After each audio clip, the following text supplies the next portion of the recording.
직무가 이제 경력직하고 신입을 나눠 뽑고 있어요. 신입 같은 경우에 직무가 굉장히 많기 때문에 여러분들 꼭 놓치지 말고 지원하셔야 되고요.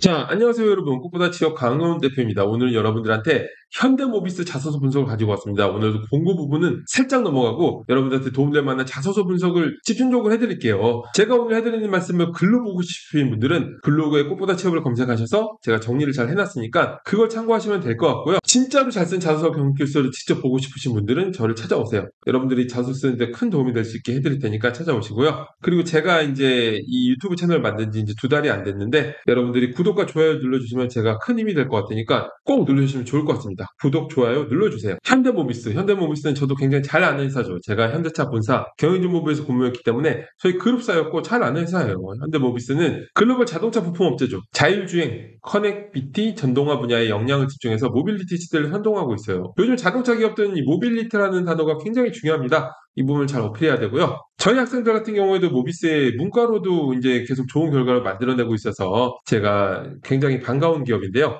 공고를 바로 보도록 하면은 자소서는 3가지 항목인데 각각 천자의 글자 수량이 있습니다. 천자를 쓰라고 하면 꼭 천자라는 워딩이 얼매일 필요가 없어요. 채용 담당자가 볼 때 500자짜리는 이 느낌이거든요. 한눈에 잘 썼는지 못 썼는지 보여요. 천자짜리는 이 느낌이어서 한 번에 안 보이기 때문에 천자를 꽉꽉 채우면은 오히려 더 투머치예요. 보기 싫을 수가 있거든요. 채용 담당자 입장에서 볼 때 어떤 느낌일지 생각해 봤을 때는 500자 여러 개를 붙여놓으면 예쁘고요. 하나를 갖고 쓸 때는 하나를 가지고 7, 800자를 쓰는 게 제일 좋습니다. 그렇게 작성하는 게 여러분들이 생각해도 리즈너블하죠. 상식적이에요. 취업 준비는 상식이에요. 상식이니까 뭐 되게 어려운 공식이 있다고 생각하지 말고 상식적으로 어떨까, 내가 채용 담당자면 어떨까라는 생각을 가지고 판단하시면 좋을 것 같아요. 첫 번째 항목은 본인의 지원 직무를 어떻게 이해하고 있는지 구체적으로 기술하고 해당 분야에 본인이 적합하다고 판단할 수 있는 근거를 사례 및 경험을 들어서 이제 바탕으로 기재하는 항목인데요. 글자 수가 천자니까 많잖아요. 그래서 지원 직무에 대한 이해와 본인이 적합하다고 생각하는 근거를 소제목으로 구분해서 각각 작성하면 멋있을 것 같아요. 먼저 지원 직무에 대한 이해의 경우에는 이렇게 적으면 되죠. 해당 직무로 입사하면은 어떤 업무를 수행하는지에 대한 방향으로 작성하면은 되게 예쁘게 흡입력 좋게 가독성 좋게 나오겠죠. 가능한 구체적으로 작성하면서 현대모비스가 당면한 과제와 미션, 비전 등을 본인의 직무와 연관짓는 방향으로 결론 내면은 굉장히 멋있는 글이 될 것 같습니다. 그리고 지원 직무에 본인이 적합하다고 판단하는 부분에 대해서는 우선적으로 해당 직무에 필요한 역량이 뭔지를 간략하게 기술해야 돼요. 그리고 그에 기반해서 이런 역량이 필요한데 나는 이런 역량을 가지고 있다라는 걸 보여주기 위해서 본인의 사례나 경험을 풀어내면 물 흐르듯이 아주 말끔하죠. 이렇게 풀어내면 되고요. 물론 공고마다 매번 다르게 판단되는 부분이 있는데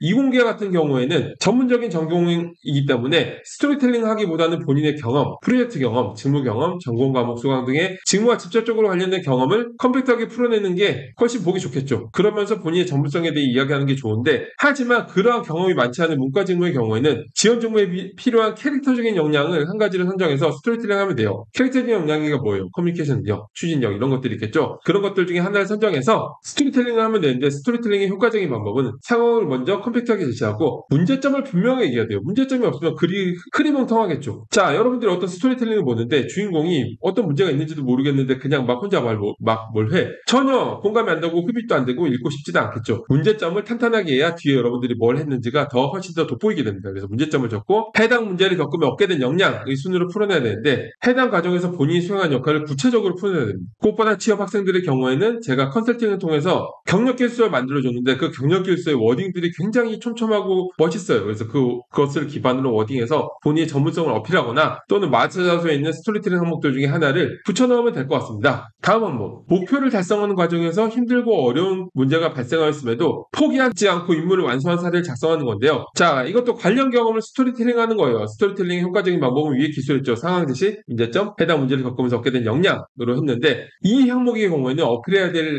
핵심 키워드가 책임감이니까 책임감이 분명하게 드러나게끔 풀어내야 돼요. 꽃보다 취업 학생들 같은 경우에는 제가 컨설팅을 통해서 만들어준 마스터 자소서에서 살면서 힘들었던 경험을 제가 이제 책임감이 드러나게끔 만들어줬기 때문에 그거를 적으면 되고요. 학생마다 항목의 소재나 성격이 약간씩 다르니까 다른 항목이 더 맞다면 다른 항목을 활용해도 좋을 것 같습니다. 자, 그리고 세 번째가 이게 제가 이렇게 적어온 이유가 직무마다 다른 것처럼 적어놨어요. 어떤 직무는 공동의 목표를 달성하기 위해 다른 사람들과 힘을 합쳐 노력했던 경험을 구체적으로 기술하고 뭐 그렇게 적어놨고요. 또 다른 어떤 직무에서는 본인이 속한 조직에서 적극적인 소통을 통해 협력을 이끌어내서 이렇게 적어놨는데 사실 같은 얘기예요. 같은 얘기를 직무마다 조금 다르게 적었지만 같은 얘기를 적으면 돼요. 자, 이것도 관련 경험을 경험을 스토리텔링 하는 건데 결국에는 여기서 어필해야 될 핵심 키워드는 커뮤니케이션 능력이나 협상력이니까 수행 과정에서 그러한 부분이 분명하게 드러나야 되고요. 이런 항목들 같은 경우에 학생들이 완전히 잘못 적는 경우가 많아요. 분명히 갈등 상황이나 소통이 필요한 상황은 명확하게 적어놓고서 풀이 과정에서 내가 아이디어를 내서 해결했다. 그러면 아이디어를 발휘할 만한 항목을 제시하겠지 왜 굳이 이런 항목을 만들겠어요. 여기서 정확하게 여러분들이 드러내야 될 핵심 키워드는 커뮤니케이션 능력이랑 협상력이니까 그게 명확히 드러나게끔 과정을 만들어야 돼요. 꽃보다 취업 학생들 경우에는 제가 그걸 완벽하게 만들어낸 과정으로 컨설팅을 통해서 마취자소를 만들었기 때문에 거기서 갈등을 중재했던 경험을 적어서 넣으면 좋을 것 같습니다.